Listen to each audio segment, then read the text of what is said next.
I didn't think I was going to do a video about this, but I hate the absolute wickedness of it, so let's just get into it. Again, you can insert yourself into a situation with a gun that you're not supposed to be carrying, kill two people, injure, and you are made to be a hero by the public. Made a hero by who? By you? Oh, I don't think so. A 17-year-old kid, underage, said he bought an AR-15 because he thought it was cool. He drove across state, had his mother drive him across state lines. He appointed himself a militia member. He goes around and he ends up unloading, what, 60 rounds? Protest in another state, and he takes it upon himself to go there, you know, and then he says it's self-defense. No. Crying on the witness stand like he's some poor babe in the woods, and he just happened to cross state lines, break gun laws. On cross-examination, what we saw was, I thought, a very rehearsed Kyle Rittenhouse. Because what? It is your street. It is your town. It is your country. It is the ultimate degree of entitlement when people believe that this is how they're supposed to be. It is the ultimate degree of entitlement when people believe that this is how they're supposed to be. What the right is saying about Kyle Rittenhouse is that, well, the government didn't do its job, so it took a 17-year-old kid to come in and do what was right. That's vigilantism. That's not what people are not supposed to be vigilantes. We're not supposed to be taking justice into our own hands. Imagine if every single person in America did that. Imagine if you call for black men or just black folks to be armed and go out on the streets and, you know, do what they think. Justice, take it back. Remember, and what they did to you and slavery, whatever. Go and take things and do. Imagine if people were condoning that or just doing that. I don't even have to imagine, Don. All I'd have to do is remember.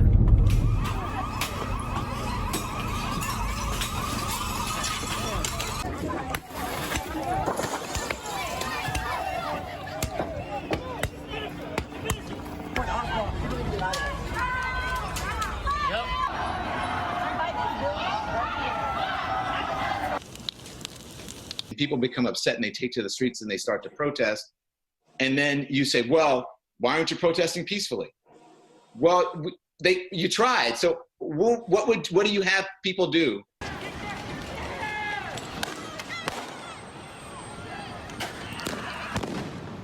Imagine if people were condoning that or just doing that. That is exactly what they approve. As long as it wreaks chaos and havoc, they are for it. The audacity of white vigilantes out here, daring to care about their community. A child being kidnapped? Don't be out here trying to act like Batman. A woman being raped? Mind your business, Spider-Man. Businesses being burned down? Stay in your lane, Captain America. It's just ridiculous. All of it is absolutely ridiculous. They are literally promoting for you to not care about your community or your country.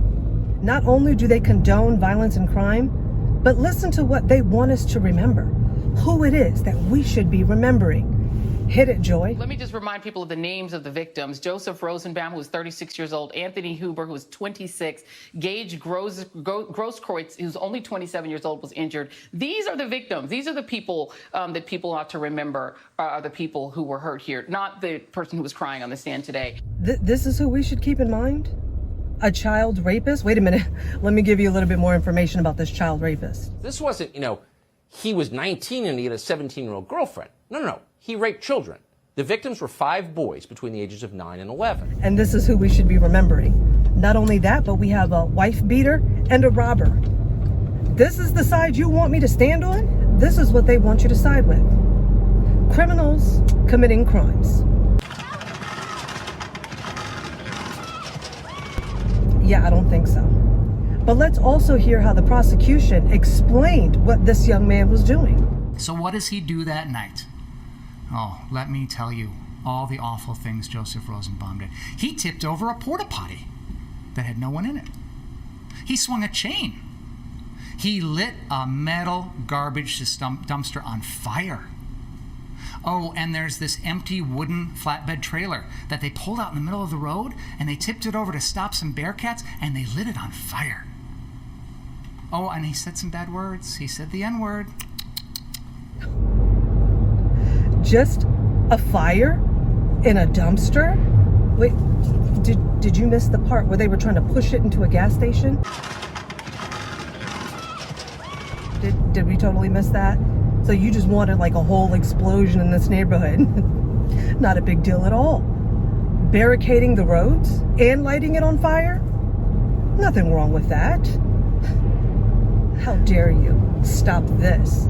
This was for the well-being of Kenosha and all of these people that live within it, as you can clearly see here. It was, listen, I always say this, Kenosha from night one was obviously a riot, but it was a crime scene for 3 days straight. And here's why I say this. On the third night when I returned back to Kenosha, I was talking to some of the people on the ground, some of the people that had their businesses burned down to the ground. When you were walking down the street, people had their windows boarded up. They were writing things like, "Children live here." You want to know why they were writing that? Because there was a threat to the community. There was an obvious threat to the community. People thought that they were going to die, Alex. People thought that they were going to die in Kenosha because of violent acts that were being committed by these criminals, and they're trying to paint this picture that they were peaceful protesters. At no point was Kenosha a peaceful protest on night 1, night 2, or night 3. And now you have BLM outside of the courthouse saying that if they don't get a guilty verdict, that they're going to burn the city down yet again. Threats of violence. No justice! No justice! Take a moment and center yourself and remember these families. No justice! No peace! No justice! No peace! If we don't get it, shut it down! If we don't get it, shut it down! If we don't get it, shut it! They even tried to get recording or video of the jurors. But there's cameras in there. It's definitely cameras up in there, and there's definitely people taking pictures of the juries and everything like that. We know what's going on. So we need the same results, man. We need the same results. What you think is sweet? We want cameras in the courtroom. I think this is her crib right here. We got confirmation that this is her house right here. Waiting for the gang to get up here. For what? And this should let you know that this isn't about Black lives at all. It never was. They were never about Black lives. Why? Because there wasn't a single Black person involved in this entire case. They are not about justice, they are about chaos. And every single person that they championed for so far has been a criminal. So you're supporting a criminal while calling for people to be criminals. What they are attempting to do is sway the verdict through intimidation and fear, which is not justice. He is not on trial in the courts of public opinion. It's based on the facts. Can we please get the facts? Go back to the facts of the case and what happened and the reason why we're in this situation. Geraldo, the reason we're here is because a mob of criminal adults and rioters, including a man who was shot and killed, who is a multi-time pedophile, child rapist, attacked Kyle because he was in Kenosha putting out the fires at the buildings that the rioters were starting. The police were not there to stop the rioters from starting these fires or to put out the fires. Kyle was there doing that, and so they didn't like that very much, and therefore they attacked him, they assaulted him, and they threatened to kill him, which is why he ended up defending himself in self-defense. 2 days before the riots, this is also something a lot of people don't know, another band of criminals showed up in Kenosha with rifles, rioters, who confronted the police, and the police off, and that's why the police weren't there that day, to stop the rioters from fighting fires. The men in this case who have been killed, Joseph Rosenbaum, child rapist, spent 15 years in prison. Anthony Huber had a felony strangulation and suffocation charge against him, pulled a knife on his brother and his grandmother. Engaged Grosskreutz, who was the one who was shot but survived, charged with armed with a gun while being intoxicated, also a crime. Admitted in court that he stuck a gun in Kyle's face, and that's why he was shot by Kyle in self-defense. Now, I am not showing that clip to say, oh, trust the media. No, because as you can see, the media has been lying every step of the way. I posted that one particularly because that clip aligns with what has been taking place within the trial. Everything that she just said was literally what we have found out in the trial with the evidence, both testimony from the guy that was shot. Oh, wait, let me get to this sweet part. Can we run this one? So here you're allowed to say whatever you feel like you need to say. So you're saying that you actually you weren't pointing your gun at him. Is that what you're saying? That's absolutely what I'm saying, yes. Does it look like right now your arm is being shot? That looks like my bicep being vaporized, yes. Okay. And it's being vaporized as you're pointing your gun directly at him? Yes? Yes. This same guy who is sworn in, who cannot lie, admits that he had his gun pointed at this young man. Then he turns around on the trustful news media after getting the cue. So here you're allowed to say whatever you feel like you need to say. Why do you need to coach him into that? Why do you need to coach him into lying? Turns around within a few days after testifying to say, no, I didn't do that. I'm an innocent man. Okay. The only one in this entire scenario that was carrying a weapon illegally was him. This young kid who should have never been there. I absolutely agree. He should have never been there. But what compelled a 17-year-old child to go into where his father lives, his dad lives in Kenosha, in order to protect businesses? No, he shouldn't have been there. What compelled him was the chaos that broke out within that town, his hometown. That falls 100% on the government, the governor, the police department, the adults. It should have never fell into the hands of a child. If law and order was being carried out, it would have never escalated to this point. And I think, my opinion, could be crazy, but it's my opinion. I think that everybody that commits a crime should pay the full price. You should have the book thrown at you. It should come down to a point where when they're out there ready to loot, ready to burn things down, that they look at one another and be like, yo, you know this is going to be like 15 years to life, right? But Black Lives Matters. No, homie. My life matters. Are we sure we really want to do this tonight? Because, you know, like the guy that we stomping out here for is a criminal. Like, are we sure we want to do this? That's what it should boil down to. Like, they should be able to look at both of it and be like, you know what?